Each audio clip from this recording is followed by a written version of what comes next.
മനുഷ്യനെ സ്വാധീനിക്കുന്ന നക്ഷത്രങ്ങളെയും ഗ്രഹങ്ങളെയും യോജിപ്പിക്കുന്ന അതിപുരാതന ശാസ്ത്രങ്ങളിൽ ഒന്നാണ് ജ്യോതിശാസ്ത്രം.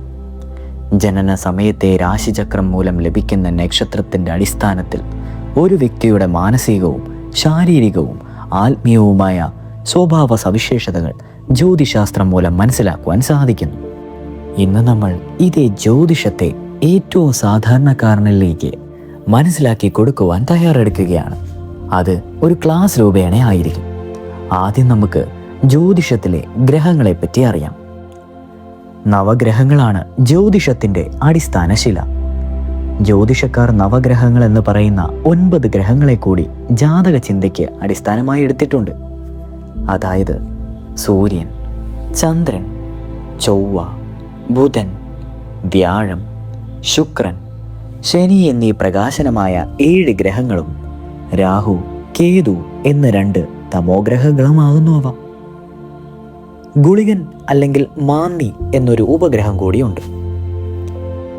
തമോ ഗ്രഹങ്ങൾ എന്ന് വെച്ചാൽ തമസ് അഥവാ ഇരുണ്ട ഗ്രഹങ്ങളാണെന്നർത്ഥം. അതായത് രാഹുവും കേതുവും ആകാശത്ത് സഞ്ചരിച്ചു കൊണ്ടിരിക്കുന്ന നിഴലിൻ്റെ അഥവാ ഇരുട്ടിൻ്റെ 2 സമൂഹങ്ങളാണ്. ഈ നവഗ്രഹങ്ങൾ കൂടാതെ ഗുളികൻ എന്നൊരു ചെറുഗ്രഹം കൂടി ജാതകങ്ങളിൽ സ്ഥലം പിടിക്കുന്നുണ്ട്. ഇനി നമുക്ക് രാശികൾ നോക്കാം. നവഗ്രഹങ്ങളുടെയും മറ്റ് സഞ്ചാരവീതിയായ ആകാശത്തെ ജ്യോതിഷക്കാർ 12 ഖണ്ഡങ്ങളായി തിരിച്ചിരിക്കുന്നു, അഥവാ രാശികളായി ഭാഗിച്ചിരിക്കുന്നു. രാശികളെ ക്രമത്തിൽ നമുക്കൊന്ന് നോക്കിയാൽ 1 മേടം, 2 ഇടവം, 3 മിഥുനം, 4 കർക്കിടകം, 5 ചിങ്ങം, 6 കന്നി, 7 തുലാം, 8 വൃശ്ചികം, 9 ധനു, 10 മകരം, 11 കുംഭം, 12 മീനം. ഈ 12 രാശികളെയും ജ്യോതിഷർ തിരിച്ചിരിക്കുന്നത് ഒരു ചതുരത്തെ 12 ഭാഗങ്ങളായി തിരിച്ചിട്ടാണ്. അതിന് രാശിചക്രം എന്ന് പറയുന്നു. രാശികളും അവയുടെ പേരുകളും നമ്മൾ അറിഞ്ഞു. നാം താമസിക്കുന്ന ഭൂമി ആകാശത്തിൽ സദാ ചുറ്റി സഞ്ചരിച്ചു കൊണ്ടിരിക്കുകയാണല്ലോ. ഇങ്ങനെ ചുറ്റുന്നത് കാരണം 24 മണിക്കൂർ കൊണ്ട് ഭൂമിയുടെ ഓരോ ഭാഗവും മേൽപ്പറഞ്ഞ 12 രാശികളിൽ മുറയ്ക്ക് ഓരോന്നിനുമെതിരായി മാറി മാറി സഞ്ചരിക്കുന്നു. ഓരോ രാശിയും മാറി മാറി ഭൂമിക്കെതിരായി ഉദിച്ചുകൊണ്ടിരിക്കുന്നു എന്നാണ് ജ്യോതിഷികൾ പറയുന്നത്. ഈ വിധത്തിൽ ഒരു സൂര്യോദയം മുതൽ അടുത്ത സൂര്യോദയം വരെയുള്ള സമാനമായ 24 മണിക്കൂർ അഥവാ 60 നാഴിക കൊണ്ട് 12 രാശികളും യഥാക്രമം ഭൂമിക്ക് നേരെ ഉദിച്ച് അസ്തമിച്ച് കഴിയുന്നു. ഓരോ ഭൂപ്രദേശങ്ങളുടെയും നേർക്ക് മേടം, ഇടവം മുതലായ രാശികൾ ഉദിച്ചു നിൽക്കുന്ന സമയത്ത് ആ സ്ഥലത്ത് ജനിക്കുന്നവരെ അതാതു രാശിയിൽ ജനിച്ചു എന്ന് പറയുന്നു. ഉദാഹരണം, ചിങ്ങം രാശി ഉദിച്ചു നിൽക്കുമ്പോൾ ജനിക്കുന്നവർ ചിങ്ങരാശിയിൽ ജനിച്ചതായി കരുതി ജനനരാശി നിശ്ചയിക്കുന്നു. ഇനി നമുക്ക് എന്താണ് ഈ ജനനരാശി എന്ന് നോക്കാം. 24 മണിക്കൂർ കൊണ്ട് 12 രാശികൾ കഴിയുന്നു.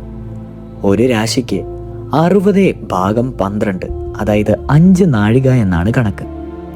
അതായത് ഒരു രാശിക്ക് ശരാശരി 5 നാഴിക അല്ലെങ്കിൽ 2 മണിക്കൂർ എന്ന് നിശ്ചയിക്കാം. സ്ഥലഭേദമനുസരിച്ച് ഓരോ രാശികളുടെയും സമയത്തിന് സാരമായ വ്യത്യാസങ്ങൾ വരും. ഇതിന് കാരണം നാം വസിക്കുന്ന ഭൂമിയുടെ ആകൃതിയിലുള്ള വ്യത്യാസമാണ്.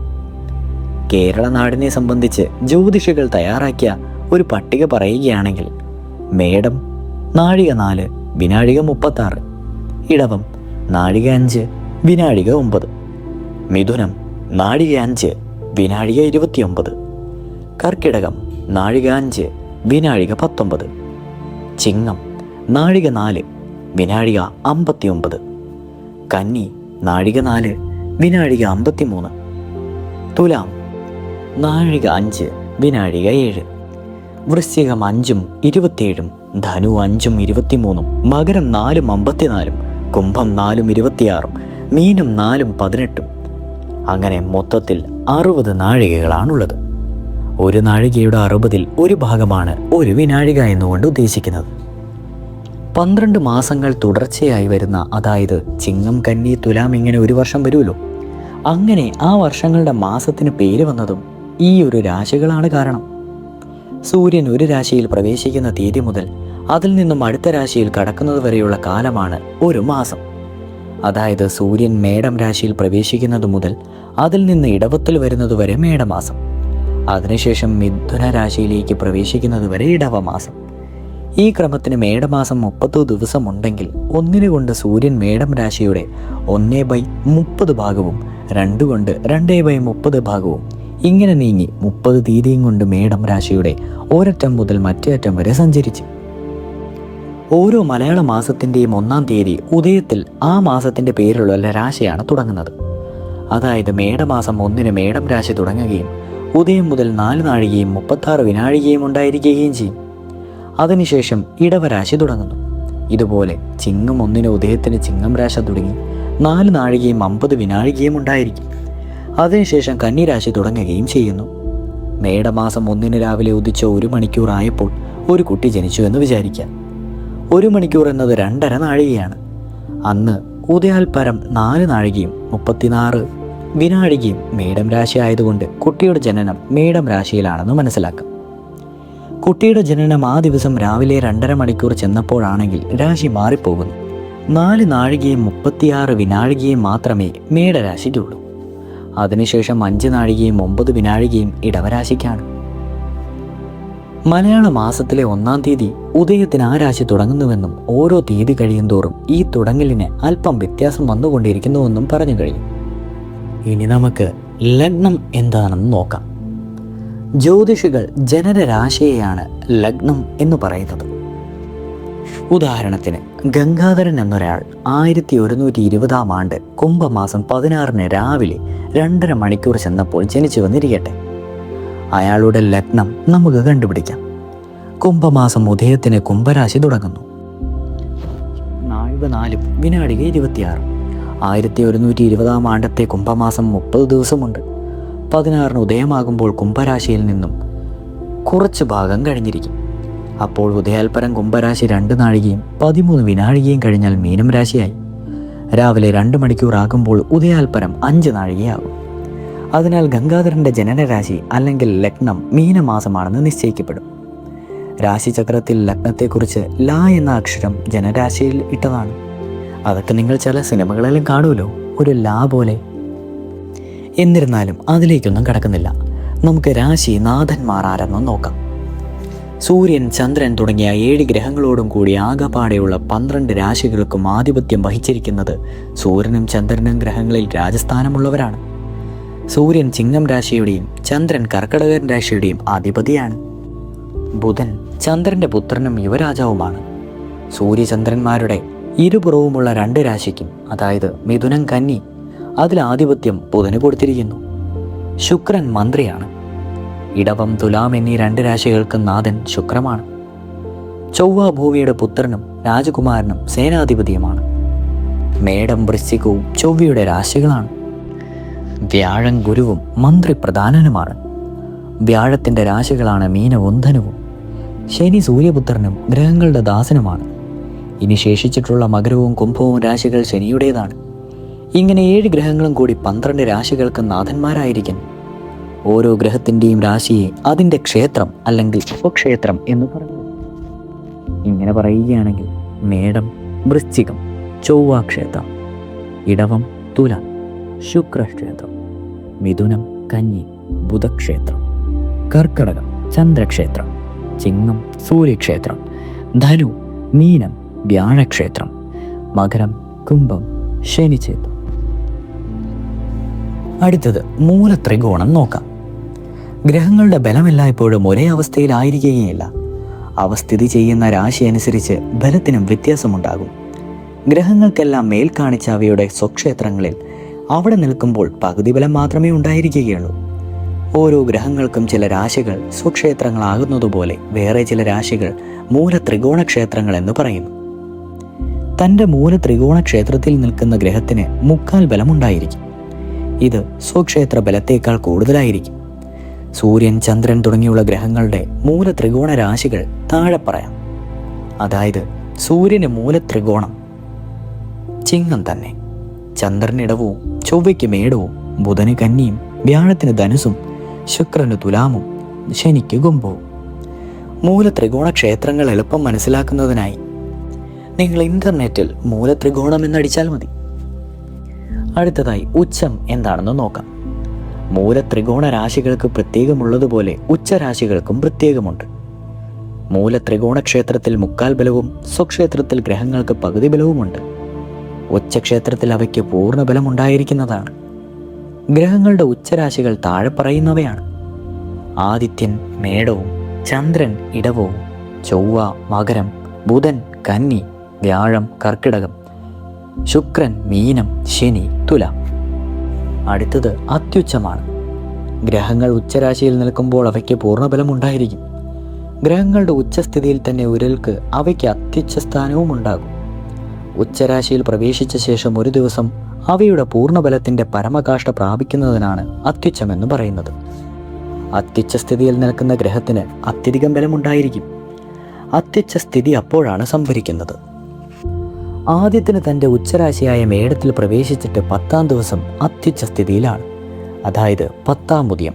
അതാണ് ആദ്യത്തിൻ്റെ അത്യുച്ച. ചന്ദ്രന് ഉച്ചരാശിയായ ഇടവത്തിൽ പ്രവേശിച്ചിട്ട് നിൽക്കുന്ന സമയത്തിൽ ആദ്യത്തെ 1/10 ഭാഗം അത്യുച്ചമാണ്. അങ്ങനെ ബാക്കിയുള്ളതിനുമുണ്ട്. ഇനി നീചം എന്താണെന്ന് നോക്കാം. ഓരോ ഗ്രഹങ്ങൾക്കും ഉച്ചത്തിന് പൂർണ്ണബലം ഉള്ളതുപോലെ തീരെ ബലമില്ലാതെയും ഉണ്ട്. ഉച്ചരാശികൾ പോലെ തന്നെ ഓരോ ഗ്രഹങ്ങൾക്കും നീചരാശിയുമുണ്ട്. ആദിത്യൻ, ചന്ദ്രൻ തുടങ്ങിയ ഓരോ ഗ്രഹങ്ങൾക്കുമുള്ള ഉച്ചരാശിയുടെ 7ാമത്തെ രാശിയാണ് അവയുടെ നീചരാശി.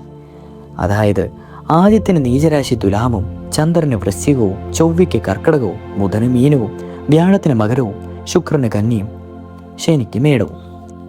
അങ്ങനെ നോക്കുകയാണെങ്കിൽ അതിനീചാവസ്ഥയുമുണ്ട്. നീചത്തിലുള്ള പ്രത്യേക സമയങ്ങൾ അതിനീചമാണ്. അതായത് സൂര്യൻ്റെ ഉച്ചരാശിയെ മേടത്തിൽ 10-ാം ഭാഗം അതിനീചമാണ്. ഇങ്ങനെ ശേഷം ഗ്രഹങ്ങളുടെ അറിഞ്ഞുകൊള്ളണം. ചില ഗ്രഹങ്ങൾക്ക് ഉച്ചരാശിയും ത്രികോണരാശിയും ഒന്നായിട്ടുണ്ട്. ഉദാഹരണത്തിന് ആദിത്യൻ്റെ ക്ഷേത്രവും മൂലത്രികോണവും ചിങ്ങം, ചന്ദ്രൻ്റെ ഉച്ചവും മൂലത്രികോണവും ഇടവം, ചൊവ്വയുടെ സ്വക്ഷേത്രവും മൂലത്രികോണവും മേടം, വ്യാഴത്തിൻ്റെ ക്ഷേത്രവും മൂലത്രികോണവും ധനു, ശുക്രൻ്റെ ക്ഷേത്രവും മൂലത്രികോണവും തുലാം, ശനിയുടെ ക്ഷേത്രവും മൂലത്രികോണവും കുംഭം, കന്നി. ഇങ്ങനെയായാൽ മേടത്തിൽ നിൽക്കുന്ന ചൊവ്വയെ സ്വക്ഷേത്രത്തിൽ നിൽക്കുന്നതായിട്ടോ മൂലത്രികോണത്തിൽ നിൽക്കുന്നതായിട്ടോ കണക്കാക്കേണ്ടതെന്ന് ഒരു സംശയമിടയുണ്ട്. അത് അതാത് ജ്യോതിഷത്തിൽ അപ്രകാരം വിധിച്ചിട്ടുള്ളതുപോലെയുള്ള ചില പ്രതിക്രിയകൾ ചെയ്തുകൊണ്ട് മനസ്സിലാക്കും. ഇനി നമുക്ക് രാഹു കേതുക്കൾ നോക്കാം. രാഹു, കേതു എന്നിങ്ങനെ 2 തമോഗ്രഹങ്ങൾ കൂടിയുണ്ട്. ഇവയ്ക്ക് മറ്റ് ഗ്രഹങ്ങളെ പോലെ പ്രത്യേകം ക്ഷേത്രമില്ല. എങ്കിലും രാഹുവിന് വൃശ്ചികവും കേതുവിന് ഇടവവും ഉച്ചരാശികളായി ഗണിക്കപ്പെടുന്നു. സൂര്യൻ മുതൽ ശനി വരെയുള്ള സപ്തഗ്രഹങ്ങൾ സാധാരണയായി മേടത്തിൽ നിന്നും ഇടവത്തിലേക്കും അവിടെ നിന്നും മിഥുനം കർക്കിടകം എന്ന ക്രമത്തിൽ രാശികൾ കൂടി സഞ്ചരിച്ചു കൊണ്ടേയിരിക്കും. രാഹു കേതുക്കളുടെ സഞ്ചാരം തിരിച്ചാണ്. അതായത് മേടത്തിൽ നിന്നും മീനത്തിലേക്കും അവിടെ നിന്നും കുംഭം മകരം ധനു എന്നിങ്ങനെ പിറകോട്ടാണ് ഗതി. എല്ലായ്പ്പോഴും രാഹു നിൽക്കുന്നതിൻ്റെ എതിർവശത്ത്, അതായത് 7ാം രാശിയിലായിരിക്കും കേതുവിൻ്റെ നില. ആദിത്യൻ മുതൽ ശനി വരെയുള്ള സപ്തഗ്രഹങ്ങൾ ചില അവസരങ്ങളിൽ ഒന്ന് പിന്നോട്ട് പോവുക പതിവുണ്ട്. പക്ഷേ പിന്നോട്ടടുത്ത രാശിയോളം മാത്രമേ പോവുകയുള്ളൂ. വീണ്ടും അവിടെ നിന്ന് മുന്നോട്ടുള്ള ഗതി തുടർന്നുകൊള്ളും. ഇപ്രകാരം പുറകോട്ടു പോക്കിനുള്ള വക്രഗതി എന്ന് പറയുന്നു. വക്രഗതിയിൽ നിൽക്കുന്ന ഗ്രഹത്തിന് ഉച്ചബലമുണ്ടാകുമെന്ന് ജ്യോതിഷ ഗ്രന്ഥകന്മാരായ ആചാര്യന്മാർ പറഞ്ഞിട്ടുണ്ട്. ഇനി ഗ്രഹസഞ്ചാരം നോക്കിയാൽ നവഗ്രഹങ്ങൾ മേടം തുടങ്ങിയ 12 രാശികളിലുമായി സഞ്ചരിച്ചു കൊണ്ടിരിക്കുകയാണ്. ഏതെങ്കിലും ഒരു നിശ്ചിത സമയത്ത് ഈ ഗ്രഹങ്ങളിൽ ഓരോന്നും ഏതേത് രാശിയിൽ നിൽക്കുന്ന കണ്ടുപിടിക്കപ്പെട്ട മാർഗത്തെപ്പറ്റിയാണെന്ന് പ്രസ്താവിക്കുവാൻ നോക്കിയാൽ സാധാരണയായി മേടമാസം 1 ഉദയത്തിൽ ആദിത്യൻ മേടം രാശിയിൽ പ്രവേശിച്ച ആ മാസം മുഴുവൻ അതിൽ കഴിഞ്ഞുകൂടിയ ശേഷം ഇടവം 1 ഇടവം രാശിയിൽ പ്രവേശിക്കും. ഈ ക്രമത്തിന് സൂര്യൻ്റെ രാശനില ഏതു നേരത്തും നിശ്ചയിക്കാൻ പ്രയാസമില്ല. ഓരോ മാസത്തിൻ്റെയും ആദിയിലുള്ള സൂര്യൻ്റെ ഈ രാശി സംക്രമം കൃത്യമായി ഏത് സമയത്തിലാണെന്നുള്ളതും അതാതൊന്നിൻ്റെ പ്രഭാതത്തിന് എത്ര നാഴികയും വിനാഴികയും ചെല്ലുമ്പോഴാണുള്ളതെന്നും പഞ്ചാംഗങ്ങളിൽ കാണിച്ചിട്ടുണ്ട്. ചിങ്ങം, കന്നി തുടങ്ങിയ ഓരോ മാസത്തിൻ്റെയും തീയതി, തിഥി, വിഷേദ ദിവസങ്ങൾ മുതലായവ കാണിച്ചിരിക്കുന്നതിൻ്റെ മുകളിലായി രവിസംക്രമം ഇത്ര നാഴികയും വിനാഴികയും ചെല്ലുമ്പോഴാണെന്ന് എഴുതിയിരിക്കും. ചന്ദ്രൻ്റെ രാശിനിലയും ഇതുപോലെ തന്നെയാണ്. അശ്വതി, ഭരണി തുടങ്ങിയുള്ള നക്ഷത്രങ്ങളുടെ സ്ഥിതി അനുസരിച്ചാണ് ചന്ദ്രൻ്റെ രാശി സംക്രമം. സാധാരണയായി ചന്ദ്രൻ 135 നാഴികയോളം ഒരു രാശിയിൽ നിൽക്കുന്നു. അശ്വതിയും ഭരണിയും കാർത്തിക നക്ഷത്രത്തിലുള്ള കാൽഭാഗവും, അതായത് 60+60+15 നാഴിക. അത് കഴിയുന്നതുവരെ ചന്ദ്രൻ മേടം രാശിയിലായിരിക്കും. അതിനുശേഷം കാർത്തികയിൽ മുക്കാലും, രോഹിണിയും മകീരത്തിൽ അരഭാഗം 45+65+80 നാഴിക ഇടവരാശിയിലും, പിന്നെ മകീരത്തിൽ അരയും തിരുവാതിരയും പൂർണ്ണതത്തിൽ മുക്കാലും, മിഥുനം രാശി പൂർണ്ണതത്തിൽ കാലും പൂയവും ആയില്യവും കർക്കിടവും കഴിഞ്ഞ് അങ്ങനെ അശ്വതി ഭരണി തുടങ്ങി 2.25 നക്ഷത്രത്തിൻ്റെ ചന്ദ്രൻ മേടം ഇടവയും തുടങ്ങിയ ഓരോ രാശിയായി സഞ്ചരിച്ച് 27 നക്ഷത്രവും കഴിയുമ്പോൾ 12 രാശിയും ചുറ്റിത്തീരുന്നു. ഇപ്രകാരമുള്ള 2 ഗോൾ നക്ഷത്രങ്ങളെ അതാത് രാശികളുടെയും കൂർ നക്ഷത്രങ്ങളെന്ന് പറയുന്നു. അതാത് അശ്വതിയും ഭരണിയും കാർത്തികയും കാൽഭാഗവും മേടക്കൂർ ഇത്യാദി. എളുപ്പം നോക്കി മനസ്സിലാക്കുന്നതിനായി 27 നക്ഷത്രങ്ങളെക്കുറിച്ചൊന്ന് സെർച്ച് ചെയ്ത് നോക്കിയാൽ മതി. അടുത്തതിനി നമ്മൾ പറയുവാൻ പോകുന്നത് ഗ്രഹലക്ഷണങ്ങളെ പറ്റിയാണ്. തുടരും.